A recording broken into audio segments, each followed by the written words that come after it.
Imagine this situation. You contract with 20 workers to perform a service for your customers. After an IRS audit, it was determined that your workers were actually employees, not independent contractors.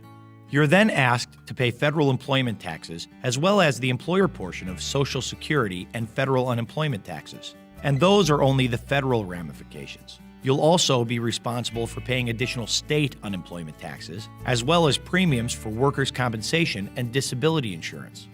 While employers are exposed to expensive fines and litigation for worker misclassification, employees may miss out on employer-provided benefits and lose protection of several federal labor and employment laws that are generally reserved for employees. So how can you be sure that you're classifying your employees correctly? Are they employees or are they independent contractors?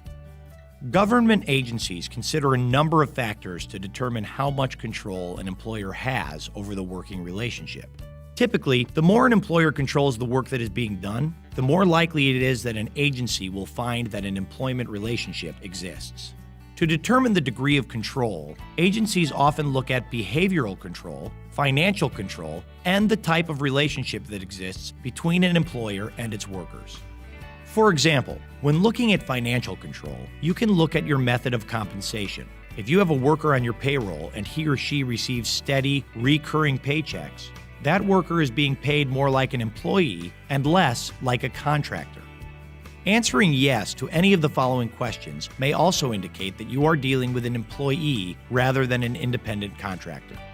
Do you supply the necessary tools, materials, or equipment for the employee to do the required work? Is the work permanent? Is the work considered integral to your business? Do you require workers to wear a uniform or drive a company-provided vehicle? On the other hand, if your workers have more freedom over such aspects, it may be easier to show that they are independent contractors. Worker misclassification can be a costly mistake. We can help you avoid the consequences of worker misclassification and help you determine if your workers are employees or independent contractors.